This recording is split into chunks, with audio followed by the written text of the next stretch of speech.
There is often no clear moment when recognition begins, no sudden collapse, no dramatic turning point. Instead, it arrives quietly, woven into ordinary days. Life continues to function. Responsibilities are met.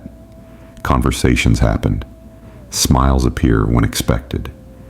And yet beneath this surface of normalcy, there is a faint sense of distance, not from others, but from oneself.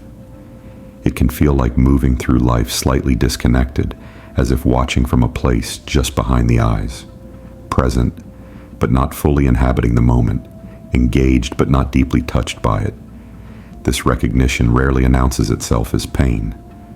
More often, it feels like absence, a dullness where curiosity once lived, a quiet where desire used to speak, an emotional flatness that cannot be explained by stress, fatigue, or circumstance alone.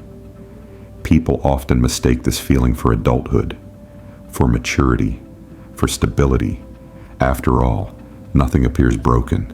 Life looks acceptable from the outside, sometimes even successful, but internally, there is a subtle grief, not for something that happened, but for something that slowly stopped happening, the ability to feel fully alive. Recognition begins in small, almost forgettable moments when joy feels delayed, when laughter feels practiced rather than spontaneous, when achievements land without resonance.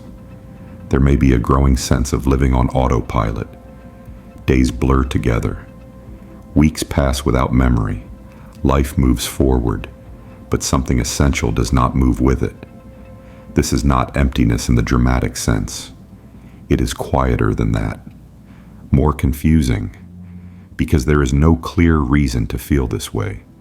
Many people respond by searching externally. They change routines. They add stimulation. They distract themselves with productivity, noise, or constant connection. But the feeling persists, because the absence is not circumstantial. It is internal. Recognition deepens when moments of solitude feel unsettling, when silence feels uncomfortable rather than peaceful, when stillness reveals a gap that busyness once concealed. In these moments, the mind begins to sense something it has avoided naming, that life has been shaped more by adjustment than by expression, that many choices were made for safety, not alignment, that over time, emotional responses were softened, filtered, or withheld, until they became difficult to access at all. This realization is rarely sharp. It does not accuse. It does not demand change. It simply observes. It notices how often personal needs were delayed, how frequently boundaries dissolved, how easily preferences were dismissed, and slowly, gently, a question forms beneath the surface. Not a loud one, not a desperate one, a quiet one. When did this begin? Recognition does not bring clarity right away. It brings discomfort. Because noticing distance from oneself means acknowledging that the distance exists, and that awareness can feel destabilizing. It challenges the identity that was built on adaptability, on being easy, on being reliable, on being emotionally manageable. For many, this identity once served a purpose. It created belonging. It reduced conflict. It maintained connection. So recognizing its cost feels complicated. There is relief in naming the disconnection, but also fear. Fear of what it might mean to feel fully again, to want again, to become present in ways that cannot be easily controlled. This is why recognition often comes with hesitation. The mind pauses. The nervous system tightens, because awareness is the first step toward remembering parts of the self that were set aside for a long time. And once seen, they cannot be unseen. Recognition is not a decision to change. It is simply the moment the inner absence is no longer ignored, a moment when silence inside becomes noticeable, when emotional distance feels real, when the question is no longer what is missing, but who. And in that moment, The story does not yet move forward. It simply becomes honest. Fear rarely begins at the moment it appears. It arrives carrying memories, patterns, and lessons learned long before they were ever questioned. For many, the hesitation to move forward does not originate in adulthood. It traces back to early environments where change felt unpredictable, where safety depended on adaptation, silence, or emotional restraint. Childhood is not only about what happened, it is also about what was felt and what was never named. When emotional responses were met with inconsistency, the mind learned to stay alert. When approval felt conditional, desire learned to stay quiet. When mistakes carried emotional consequences, curiosity learned to hesitate. None of this requires obvious trauma. Often it develops in ordinary homes, ordinary routines, ordinary expectations. A child who sensed that stability depended on being easy learned to suppress disruption. A child who watched caregivers struggle with uncertainty learned that change brings chaos. A child whose needs were met physically but not emotionally learned to expect fulfillment, to feel distant. Over time, the nervous system begins to associate safety with familiarity rather than fulfillment. The known becomes preferable, even when it is limiting.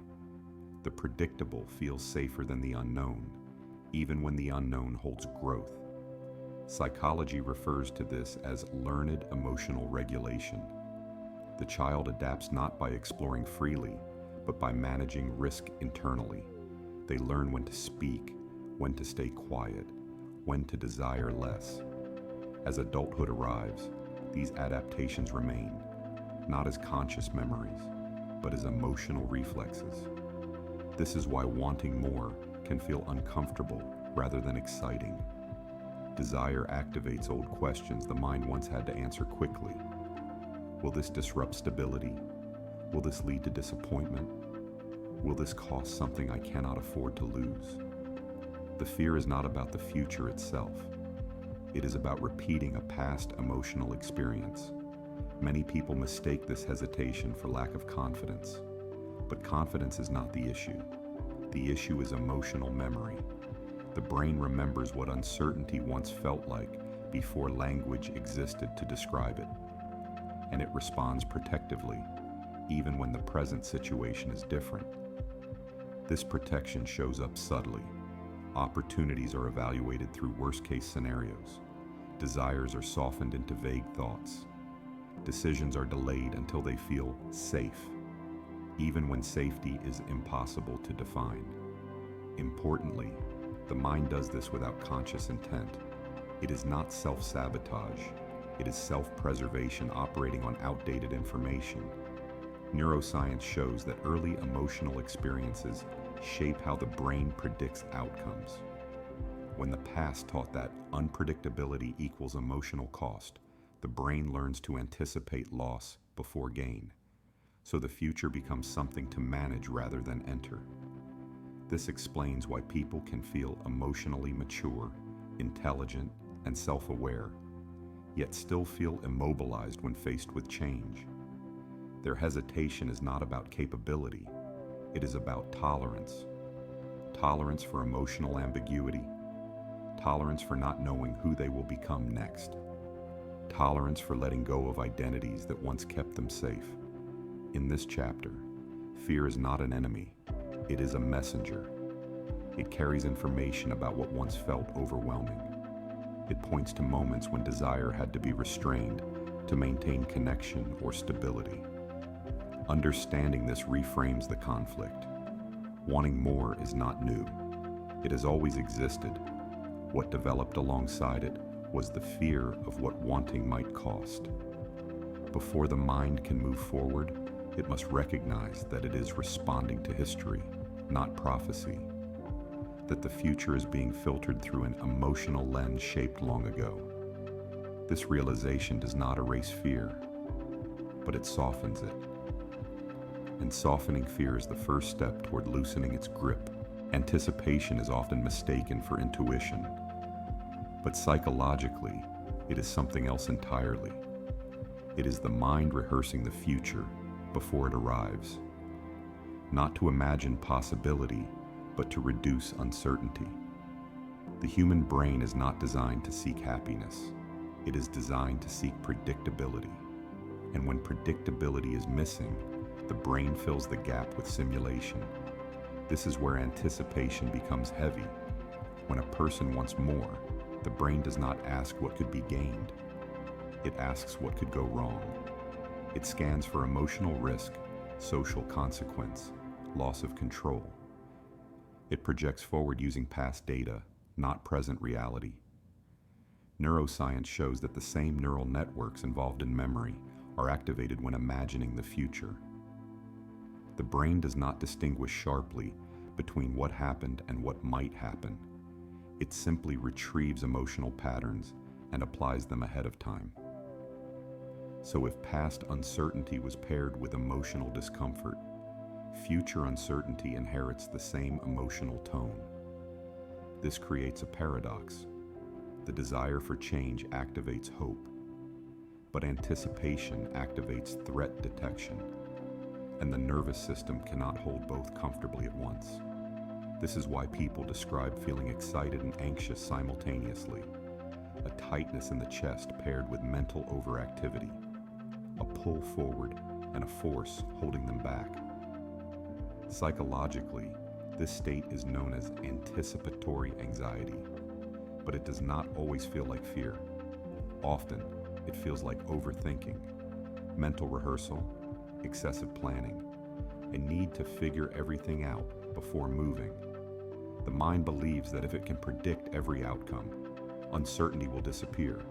But uncertainty does not disappear through thinking. It intensifies. The more the mind anticipates, the more variables it creates, and each variable becomes another reason to hesitate. This is why people can spend years preparing for a future that never arrives. Not because they are incapable, but because anticipation has replaced presence. In this state, the future feels emotionally closer than the present. Energy is spent managing imagined outcomes rather than engaging with current reality. And over time, this creates emotional fatigue. The person begins to feel tired without knowing why. Motivation drops, desire dulls. Not because wanting has vanished, but because the nervous system is already exhausted from living ahead of itself. Importantly, anticipation is rewarded socially. It looks like responsibility. It sounds like intelligence. It feels like caution. Few people are praised for pausing indefinitely, but many are praised for being careful, thoughtful, realistic. So the pattern continues unquestioned. Psychology suggests that this is not a thinking problem. It is a regulation problem. The nervous system is struggling to tolerate the emotional openness that desire requires. Wanting something means admitting that the present is incomplete. And incompleteness feels unsafe to a mind trained to equate stability with worth. Anticipation becomes a way to delay emotional exposure. If the future can be managed mentally, the heart does not have to be involved yet, but this comes at a cost. Life begins to feel like it is always about to start. Moments are evaluated for what they lead to rather than what they are, and the present becomes a waiting room for a future that keeps moving. This chapter is not about eliminating anticipation. Anticipation is natural. It is about recognizing when anticipation becomes avoidance, when imagining replaces experiencing, when thinking substitutes for living, when the mind believes it must be certain before it is allowed to move. Understanding this mechanism is essential, because the conflict between wanting more and fearing what comes after is not a flaw in character. It is a brain doing what it was trained to do, protecting against uncertainty, even at the expense of fulfillment. There is a particular strain of exhaustion that comes from holding desire and restraint at the same time. Not choosing, not releasing, simply maintaining the tension. This is where wanting and withholding coexist. On the surface, desire remains alive. Ideas return repeatedly. Certain thoughts resurface late at night or in quiet moments, unchanged by time. They do not fade, they wait. But alongside desire lives a quieter force, a subtle withholding, a pause that feels reasonable, a delay that feels justified. Psychologically, this is not indecision, it is internal negotiation. One part of the mind imagines expansion, new roles, new identities, new ways of being. Another part anticipates exposure, loss of control, increased responsibility, the possibility of regret. Neither part is wrong. Both are protective in their own way. The conflict emerges because desire speaks in possibility, while fear speaks in consequence. And consequence carries weight. Withholding often disguises itself as patience, as maturity, as waiting for the right time. But emotionally, it functions as containment. The person does not deny wanting more. They simply keep it at a safe distance. They may engage with desire intellectually, reading, planning, imagining, but emotional commitment is postponed. This creates a sense of living adjacent to one's own life, close enough to feel it, far enough to avoid risk. Over time, withholding becomes habitual. The nervous system learns that restraint equals safety, that not choosing preserves stability, that staying where one is prevents potential loss. But what is rarely acknowledged is that withholding also prevents gain. Psychology refers to this pattern as avoidance through ambivalence. The mind maintains opposing motivations to justify inaction. As long as desire and fear are equally balanced, movement feels impossible. This balance is not neutral, it is draining. The body feels it first. Tight shoulders, shallow breathing, a sense of pressure without a clear source. Energy spent suppressing forward motion turns inward. Emotionally, this can look like numbness. When desire is repeatedly withheld, the mind may reduce access to feeling altogether, not as punishment, but as protection.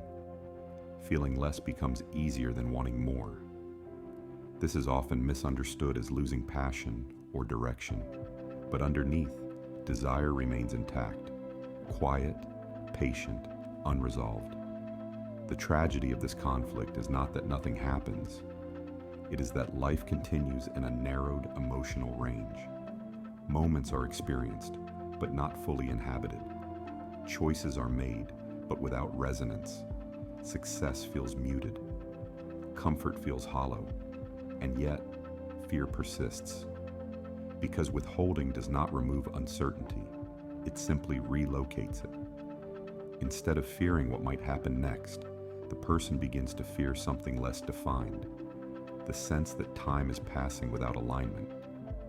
This fear is harder to name, harder to explain, but it lingers. Wanting and withholding cannot coexist indefinitely without cost. Eventually, one begins to erode the other. Either desire dulls into resignation, or fear intensifies into restlessness. This chapter is about seeing that withholding is not failure, it is strategy. A strategy learned when emotional risk once felt too high. A strategy that protected connection, identity, or stability at an earlier time. But strategies are not meant to last forever. They are meant to be updated. Understanding this does not require immediate action. It requires honesty. Honesty about the cost of staying suspended. Honesty about the quiet grief of unlived possibilities. Honesty about how much energy is spent maintaining equilibrium. Before the conflict can shift, it must be named clearly, not as weakness, but as a system under strain. The realization does not arrive as a breakthrough. There is no dramatic decision, no sudden clarity, no moment that demands immediate change. It arrives quietly, often in stillness, in repetition, in the soft awareness that the same questions keep returning, unchanged by time. This realization is not about what to do next. It is about seeing what has been happening all along. At some point, the mind recognizes that fear has not been protecting against danger. It has been protecting against uncertainty itself. And uncertainty, it becomes clear, is unavoidable. This recognition is subtle. It does not feel empowering at first. It feels sobering. The person begins to notice patterns rather than events. How opportunities have come and gone without full engagement. How desire has been managed rather than trusted. How safety has been prioritized over alignment. There is no self-blame here, only observation. Psychologically, this moment is important because it marks a shift from resistance to awareness. The nervous system stops asking, "How do I avoid discomfort?" and begins asking, "What am I actually afraid of?" This question changes everything. Fear is no longer experienced as a vague barrier. It becomes specific, named, human. The realization may come through contrast, watching others move forward and feeling something deeper than envy, a quiet recognition of what has been deferred. Or it may come through exhaustion, the tiredness of holding back, the weariness of waiting for certainty that never arrives.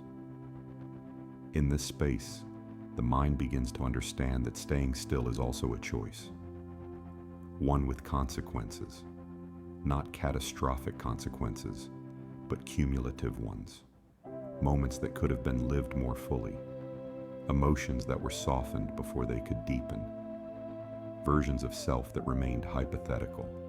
This is not regret, it is reckoning, and it is gentle.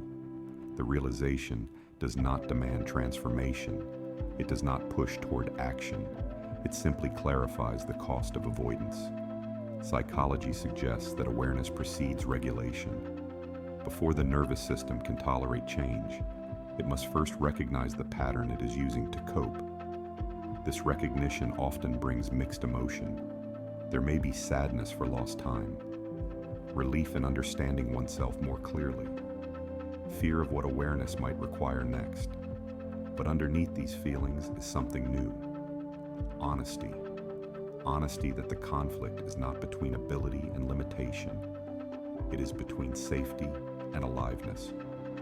The person begins to see that fear has not been an enemy, but a loyal guard that stayed too long. And with this understanding, something softens. The grip loosens slightly. The internal negotiation quiets. Desire is allowed to exist without immediate suppression. This is not the beginning of change. It is the end of denial, and that is enough, for now. Because once the mind stops pretending that nothing is happening, the path forward no longer feels invisible. It simply feels uncertain. And uncertainty, while uncomfortable, is finally being met with awareness instead of avoidance. Presence is often mistaken for stillness, but it is something more intricate. It is the capacity to inhabit the current moment fully, even when desire and fear tug in opposite directions. For someone caught between wanting more and fearing what comes after, presence is unfamiliar. The mind has spent so long rehearsing futures, anticipating pitfalls, and negotiating safety that simply being feels foreign. Learning to stay present begins with noticing. Noticing the body, the weight of the chest, the pull of tension in the shoulders, the rhythm of breathing that carries both desire and apprehension. Noticing the mind, the endless stream of what-ifs and maybe-laters, the mental scripts that replay past patterns of restraint. Noticing is not judgment, it is quiet acknowledgement, an understanding that these patterns exist because they were once necessary. Psychologically, presence retrains the nervous system. It interrupts cycles of anticipatory anxiety and internal negotiation. By attending to now rather than rehearsing later, the brain slowly learns that uncertainty is survivable, even safe. This does not eliminate fear. Fear remains a companion, but presence transforms it from a barrier into a witness. The mind observes fear without being ruled by it. It observes desire without rushing it. It learns to tolerate coexistence without needing resolution. This chapter explores how small, consistent attention to the present can shift internal experience. A conversation may be fully heard rather than anticipated. A walk can be experienced step by step rather than imagined as preparation for something else. A creative impulse can be felt in the moment rather than postponed until conditions are right. The tension between wanting and withholding softens, not because the future is controlled, but because the mind recognizes that now is sufficient to begin practice. Psychologists describe this as developing emotional tolerance. The nervous system practices experiencing desire without immediate action. It practices feeling the weight of fear without contracting in response. This is subtle work. It may manifest as a quiet satisfaction in small actions, a willingness to feel hope without rushing to fulfill it, a recognition that time itself can be compassionate. Presence also reframes the meaning of waiting. Waiting is no longer inert suspension. It becomes an active engagement with life as it exists, a space where desire can breathe without being stifled and fear can exist without demanding control. Over time, this practice reshapes internal dialogue. The voice that once whispered, "You must have certainty before moving," becomes quieter. A gentler voice emerges. "You can feel, even if the path is unknown." Presence does not erase anticipation. It does not dissolve withholding instantly, but it interrupts their dominance. Moments of clarity appear. The person begins to recognize that fear is informative, not prohibitive.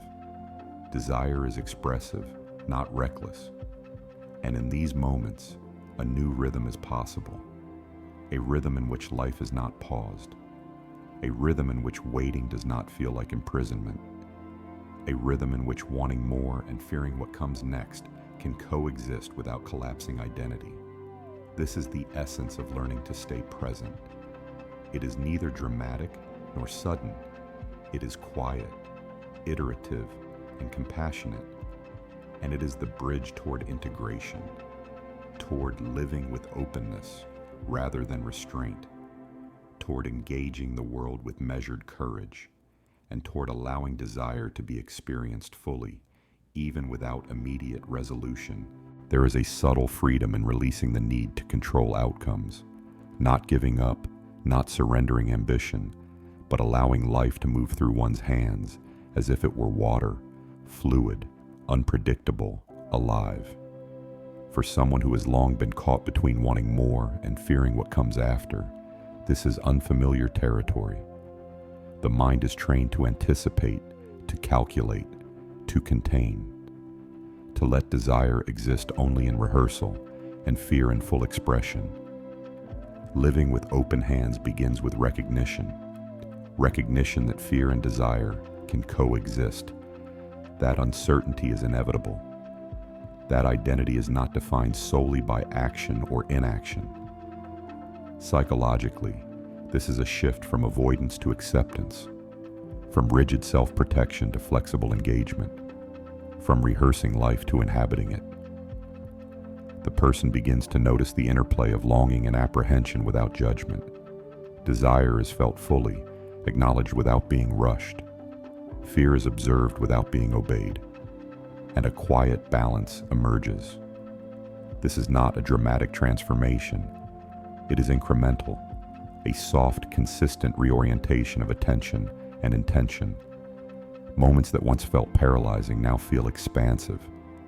The uncertainty that once immobilized now opens space for choice. The tension between wanting and fearing becomes informative rather than prohibitive. Poetically, living with open hands is like breathing into the spaces between thoughts. It is the recognition that life is not a series of perfect steps, but a flowing continuum of moments, each carrying possibility and limitation together.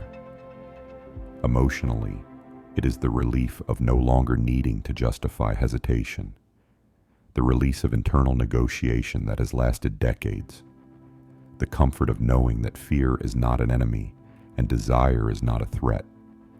It also cultivates trust. Trust in oneself, trust in life, trust in the unfolding of experience, regardless of certainty. The mind learns that the unknown does not equal harm, that longing does not demand immediate fulfillment, and that the present moment can carry both simultaneously. Living with open hands does not guarantee outcomes. It does not remove disappointment. It does not erase the natural ebb and flow of emotion, but it transforms the relationship with those experiences. The conflict between wanting more and fearing what comes after becomes less a struggle and more a dialogue, a conversation between courage and caution, between impulse and reflection, between anticipation and presence. In this dialogue, life begins to feel textured, deep, and alive, not defined by perfection, but by authenticity, not dictated by certainty, but guided by mindful engagement. And finally, there is a sense of completion, not in action, but in awareness. The person can carry longing without letting it dominate. They can honor fear without letting it limit. In the quiet of evening, in the rhythm of ordinary days, there is a profound calm. The mind rests, the heart opens, and life moves forward, held gently, without force. This is the poetry of being present, the psychology of coexistence, the human capacity to want, to fear, and still to live fully. Here, at the end of this journey, the tension is not resolved, it is embraced. And in embracing it, the mind discovers its own quiet power, the power to inhabit life with open hands